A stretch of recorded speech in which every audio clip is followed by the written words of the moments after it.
What's up, guys? Here we're going over our Ys, Ts, and Is. This is a little variation of the Ys, Ts, and Ls we were doing in the weight room last year, and the reason why we switched it up is because we think it'll be better for you guys to get a good feel for your range of motion all the way up top. So we want you guys to really develop your stability overhead.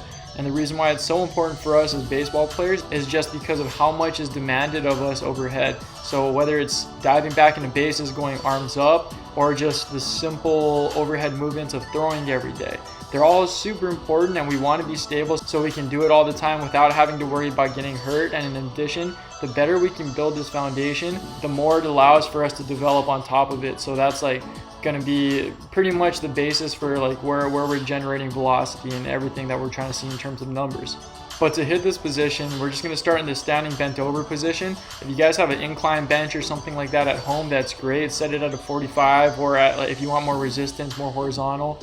But if not, get into this position right here, and then we're going to try to get down to at least a 45. So we're not standing straight up, we're getting down to at least a 45. If you can get more to horizontal, even better. That's going to increase like the resistance that you're going to feel through this motion, and you'll see it's going to burn a little more. But anyway, before we start the movement, once you get yourself set, we're going to get a nice tight pinch of our shoulder blades. So we're going to pinch them tight together, and this is going to help us maintain a good posture through our movement and make sure we're hitting the right muscles. So once we do this, we're going straight out. We're going to try to keep our arms straight out to the side for our T's. We're coming up at a 45 for our Ys, and then for our Is, we're getting as close to overhead as we can. So you'll see it's really hard getting straight overhead, but as close as you guys can get, like, we're really going to work on it, and you'll see over time it'll get better and better as we go on.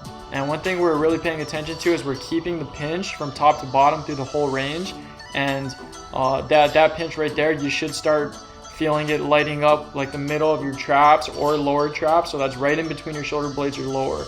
If we start feeling it up high right here in our upper traps, that's how, like, we're probably hunching over. We got some poor postural things going on. So yeah, really make sure we got our shoulders locked in place. You might also feel a little burn behind the shoulders in your posterior delts. That's also something we're looking for too. These are your decelerators when you throw.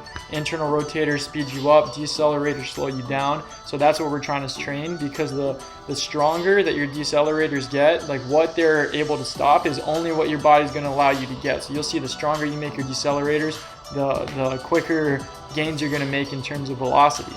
But anyway, that's most of it for the movement. Ys, Ts, and Is, pretty straightforward. It sounds like the name of the exercise, so just, you know, like, look at the alphabet letters, capital letters, and you'll kind of know what to do with the movement. Now, if you want more resistance, like I said, the more to horizontal you can get, the better. But if you're starting to feel like it's a little too easy, go ahead and grab some water bottles, add some weight there. But like we talked about in the weight room, 5-pound maximum. So even if you find like a bigger container to get some good resistance, throw it on the scale and make sure we're staying under 5 pounds. Because once we start getting over, it's yeah, we just don't need that. All right, like 5 pounds is more than enough for us to train the proper movements and get our stability there. So that's all we're really looking for. Again, I can't stress it enough. If you guys have a camera, please use it.